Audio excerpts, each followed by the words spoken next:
U.S. President Joe Biden hosted NATO's chief on Monday, less than a month before the newly enlarged security alliance converges in Washington for its annual summit.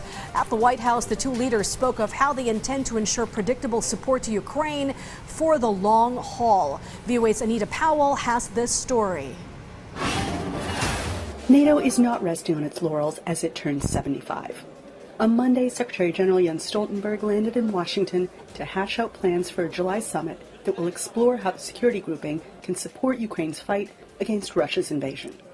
President Joe Biden praised the alliance and said a record number of members are meeting NATO's commitment to spend at least 2% of their GDP on defense. NATO was founded 75 years ago, and I think the lessons we've learned then and about standing together to defend and deter aggression have been consequential.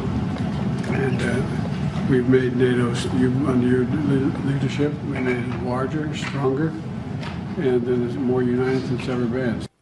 Earlier Monday, Stoltenberg said NATO allies had given unprecedented support to Ukraine. He estimates this will cost the alliance at least $45 billion per year going forward. At the summit, I expect allied leaders to agree for NATO to lead the coordination and provision of security assistance and training for Ukraine. It is also why I have proposed a long-term financial pledge with fresh funding every year. The more credible our long-term support, the quicker Moscow will realize it cannot wait us out, and the sooner this war can end. It may seem like a paradox, but the path to peace is therefore more weapons for Ukraine. Analysts say these discussions are setting the agenda for the upcoming summit. The main issues still are what does the alliance say to Ukraine after it pledges of support over the last few weeks? What is the nature of the NATO-Ukraine relationship going forward? NATO is taking over from the United States the military assistance and coordination of military training for Ukraine. That's a major step that's happening right now. Last week, Ukraine's president praised a 10-year security agreement with the U.S., saying it lays a path for the one thing Ukraine wants most, to belong to NATO.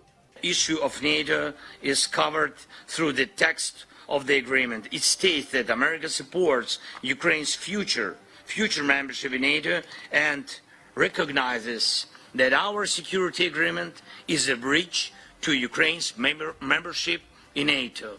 That bridge may be long, Hamilton said, noting that other nations are also making bilateral commitments to Ukraine in the meantime.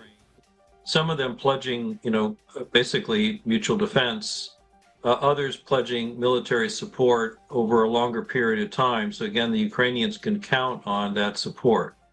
How the war could end is also on NATO's radar, Hamilton said, as is the growing awareness that there are threats beyond the North Atlantic, as reflected in the plans by the leaders of Japan, Australia, South Korea, and New Zealand to attend the summit, which starts in Washington on July 9th.